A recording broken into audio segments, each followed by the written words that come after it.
الحمد للہ رب العالمین الصلاۃ والسلام علی سید المرسلین اما بعد فاعوذ باللہ من الشیطان الرجیم بسم اللہ الرحمن الرحیم۔ معزز سامعین، آج میں نے آپ کو یزید اور ابن زیاد جنہوں نے امام حسین کو بڑی بے دردی سے شہید کیا تھا ان کا انجام بتانا ہے کہ ان کا انجام کیا ہوا۔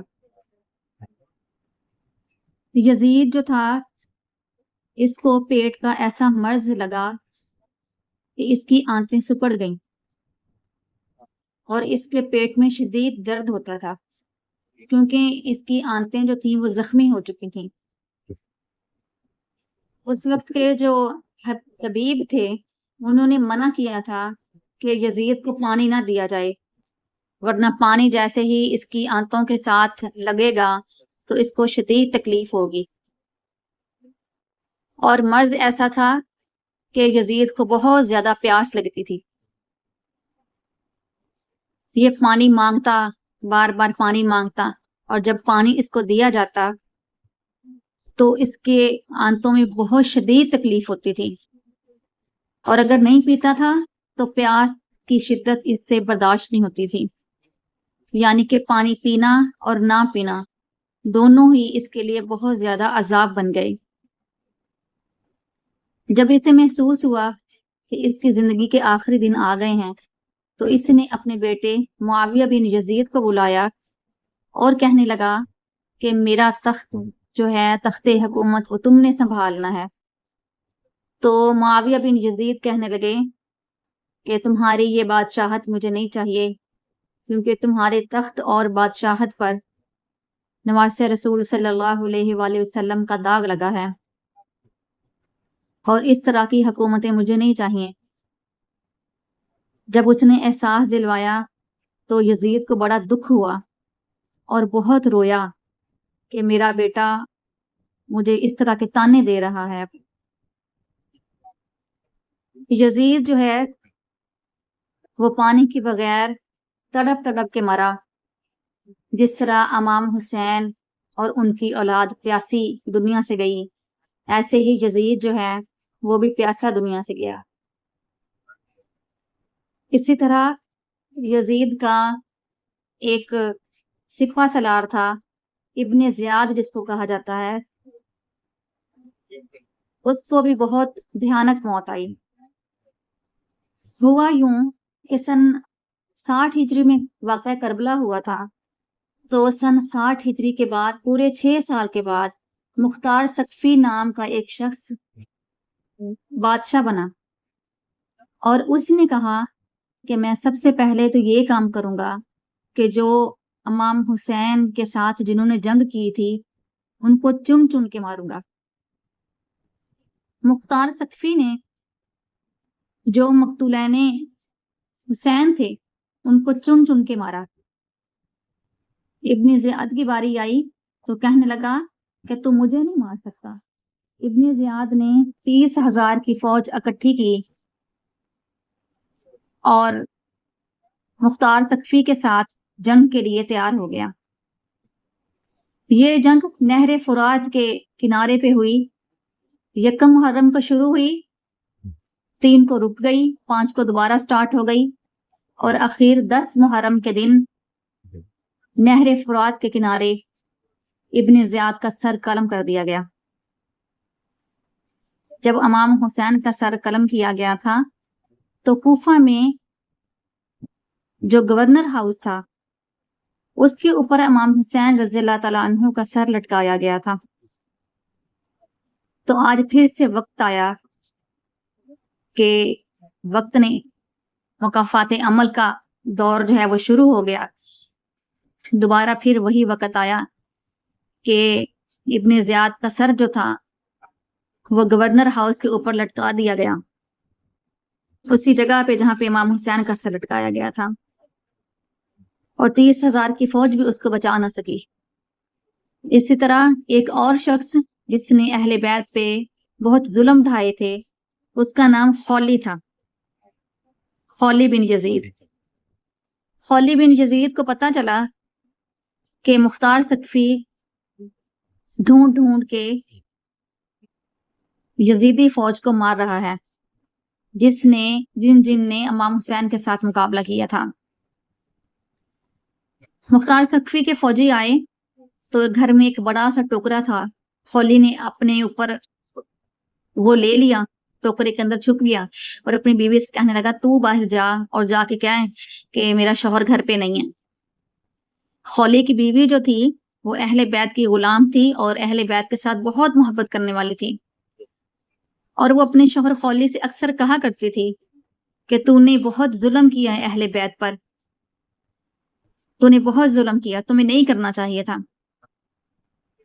بیوی گئی اور اونچی آواز سے کہنے لگی کہ خولی بن یزید گھر پہ نہیں ہے، اور ہاتھ کے ساتھ اشارہ کرنے لگی فوجیوں کو کہ اندر آ جاؤ، خولی اندر ہی ہے، اور اندر آتے ہی ٹوکرے کی طرف بھی اشارہ کر دیا۔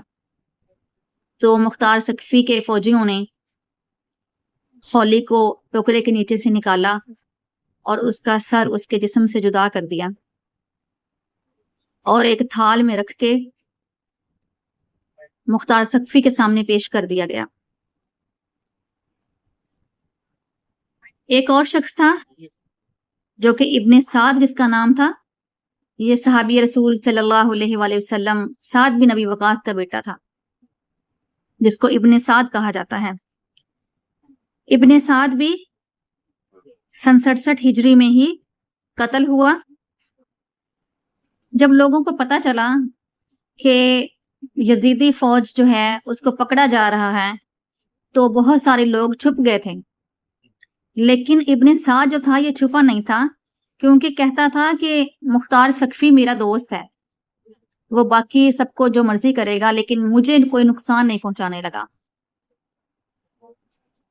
لیکن پھر ایسے ہوا کہ مختار سقفی کے فوجی جو ہیں وہ ابن سعد کے گھر گئے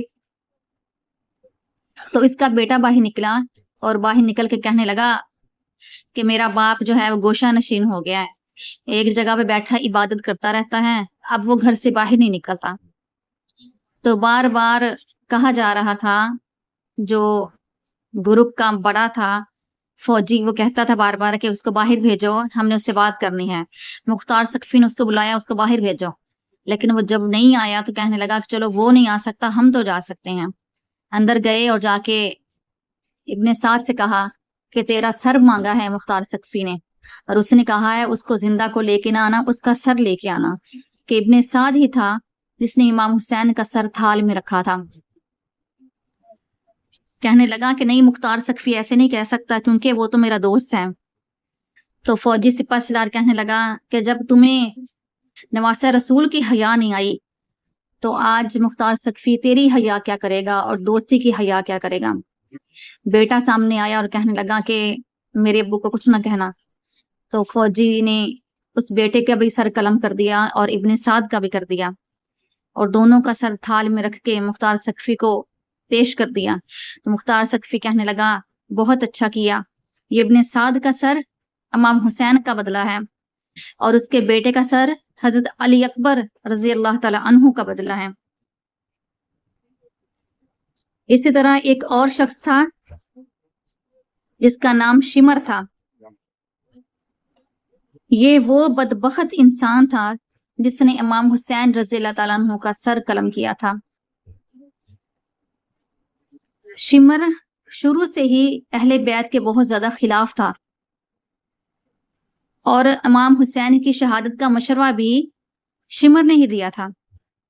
امام حسین جب کربلا میں تھے تو امام حسین بار بار کہتے تھے کہ میں جنگ کرنے کے لیے نہیں آیا، یا تو مجھے ملک شام یزید کے پاس بھیجو، میں خود اس کے ساتھ بات کروں گا، یا مجھے مدینے واپس جانے دو۔